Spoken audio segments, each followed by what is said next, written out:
नमस्कार सम्पूर्ण साथीहरूलाई।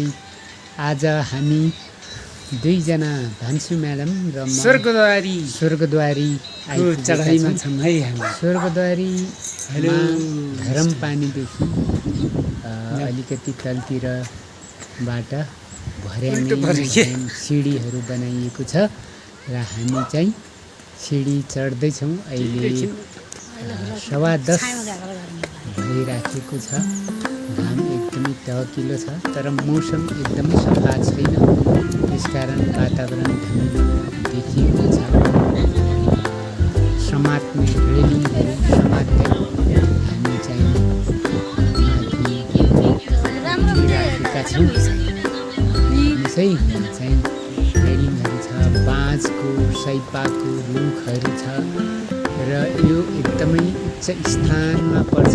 सायद योभन्दा अग्लो जलजलाको लेख मात्रै योभन्दा भर्याङै देख्छ। यो भिरमा सबैभन्दा अग्लो लेख हो यो र यहाँबाट थुप्रै ठाउँहरू देख्न सकिन्छ, तर धमिलो भएको हुनाले सम्पूर्ण दृश्यहरू देखाउन चाहिँ असमर्थ भयौँ। यो चाहिँ हामी दर्शन गरेर बाहिर निस्किसकेपछि गौशालामा गएको फोटो। गौशाला ठुलो गौशाला छ, थुप्रै गाईहरू र गाईको साथमा हामी दुईजनाले लिएको फोटो हो यो। अनि यहाँ चाहिँ अहिले गाईहरू बिरामी भएकोले सिधै गाईलाई हामीले दिएको पिरो खुवाउन पाइँदैन रहेछ, त्यहीँ जम्मा गरेर आयौँ र यो स्वर्गद्वारी मन्दिरको प्राङ्गण थियो। यहाँ चाहिँ प्राङ्गणमा हामी एकछिन टहलियौँ। खानाको लागि चाहिँ टिकट काटेका छौँ। एकछिनपछि हामी खाना खानेछौँ।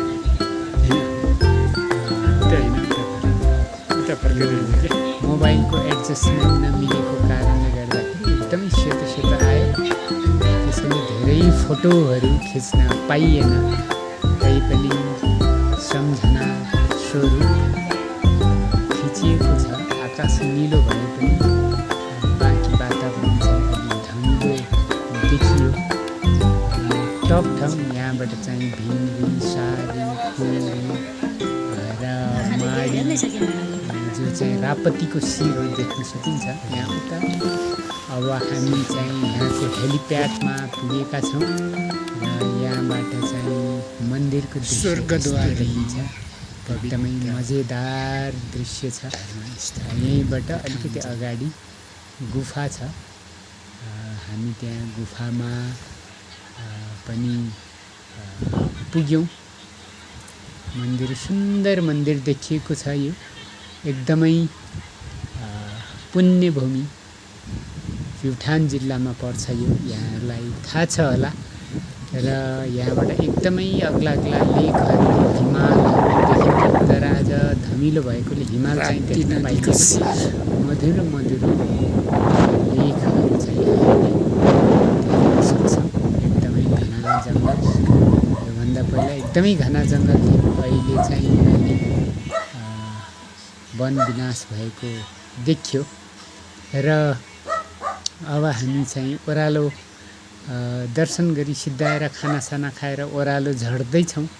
ओह्रालो झर्ने क्रममा हामीले एउटा 1-2 पोज फोटोहरू लिएका थियौँ। यो चाहिँ यो फोटो हो। एकदमै रमाइलो भयो। हामी बिहानै 8 बजे गएको।